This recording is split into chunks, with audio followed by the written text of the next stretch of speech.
we are again looking at the BCAIP instructional framework and looking at the conceptual language that our experts have created about practice number 4, facilitating student interaction with text. Okay, so let's do our close reading, unpack what's going on in this complicated, theoretically dense practice.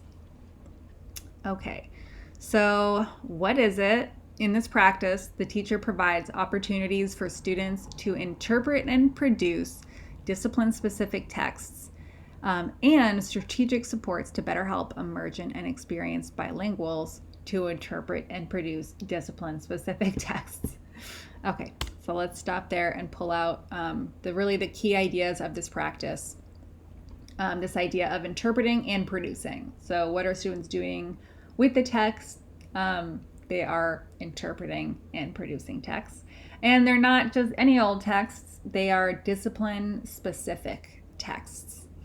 And then we also are wanting to see teachers implementing strategic supports to make sure that emergent and experienced bilinguals are also able to interpret and produce discipline-specific texts.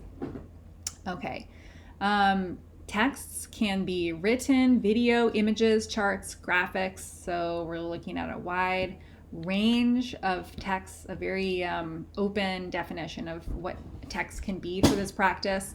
And instead of just decoding or comprehending the words in a text, we focus on opportunities for students to make meaning of disciplinary ideas from text through inferring and applying ideas beyond what can be answered directly in the text. Okay, so now I think we're getting back into that idea of creative agentic engagement, the idea of like sitting on the sidelines versus doing a skill drill versus doing a scrimmage that we talked about in the last couple videos. We want to see students having opportunities to go beyond just replicating skills. We want to see students being able to creatively make inferences and apply ideas from the text. Similarly, we focus on opportunities for students to produce a text to convey ideas for a specific purpose that is beyond factual information or computations, to explain, persuade, entertain. So, same idea there. In this practice, the goal is not to train emergent bilinguals merely to reproduce these linguistic features for their own sake, but rather provide opportunities for emergent bilinguals to become aware of and critically engage with the new language and literacy practices they are confronting, even as they themselves are still in the process of developing it. So, as always in our BCAIP practices, we're paying special attention to how EBLs are being invited, encouraged, supported in engaging with the practice.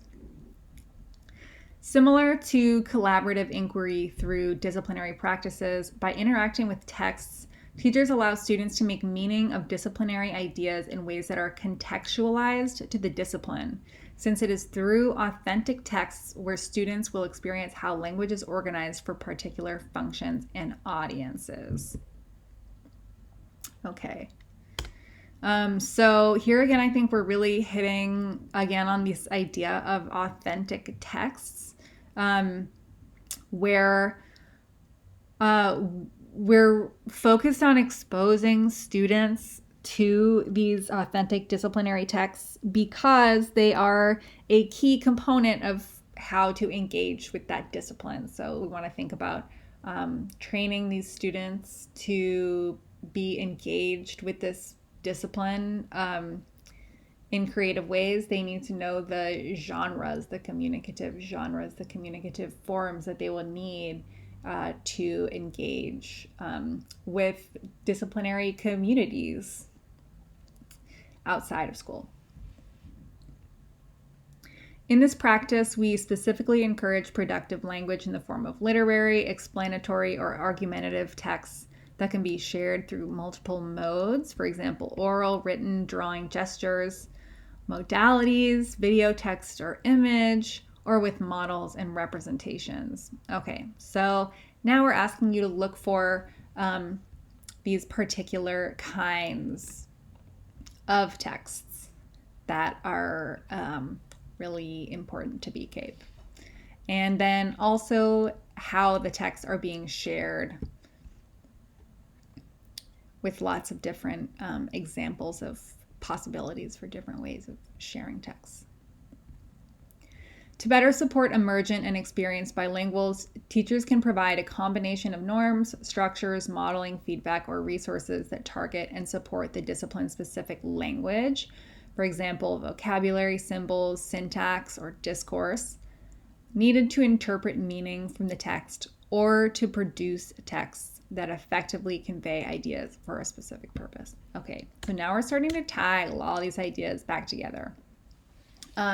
So we are wanting students to have opportunities to engage with these discipline-specific language within the texts.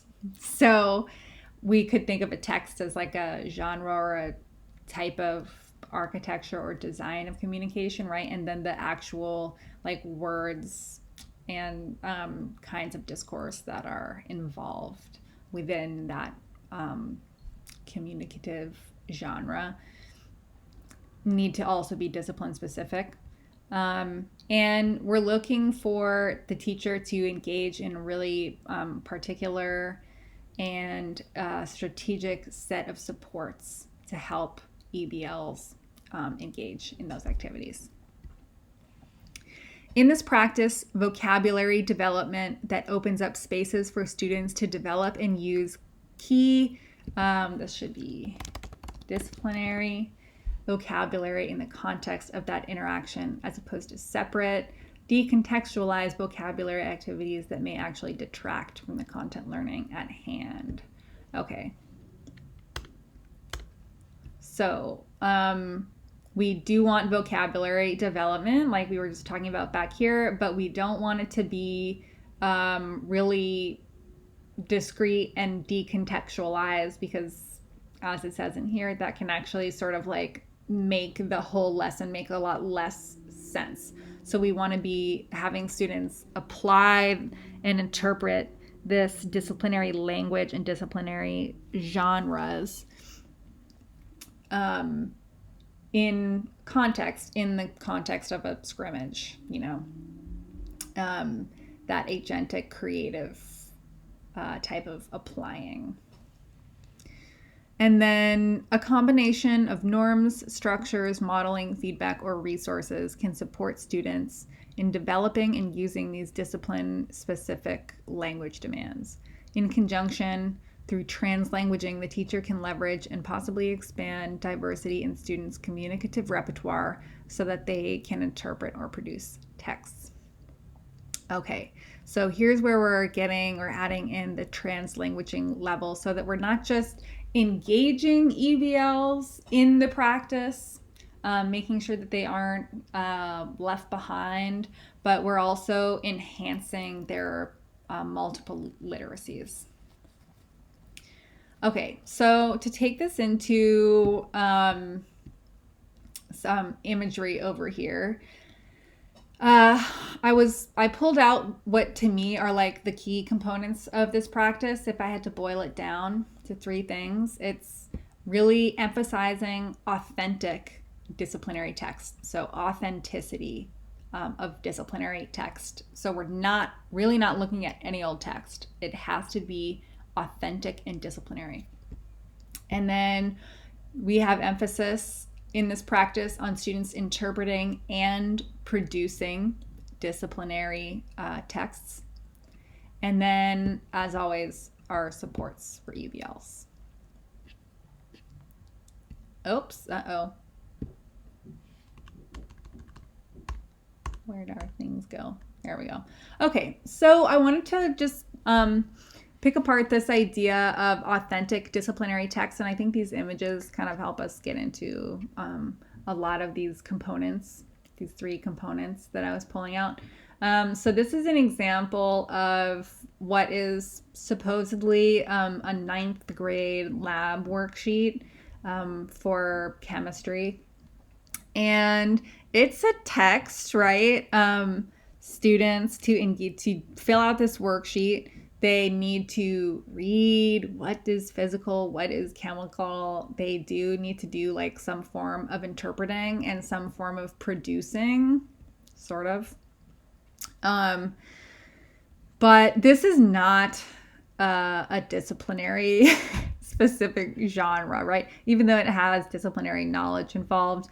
This is like scientists, chemists aren't sitting around doing like matching worksheets or whatever and producing or interpreting texts that look like this in their day-to-day work.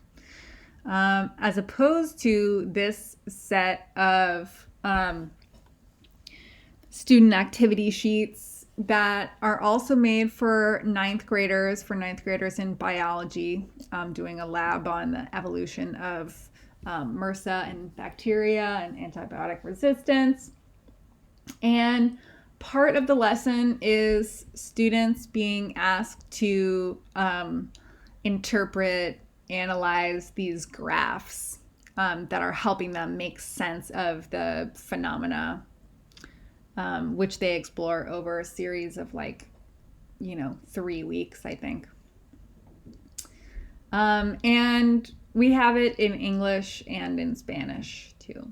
So we can potentially have students engaging with both of these and not just engaging in the interpretation of disciplinary specific texts that have a discipline specific conceptual obligation and text interpretation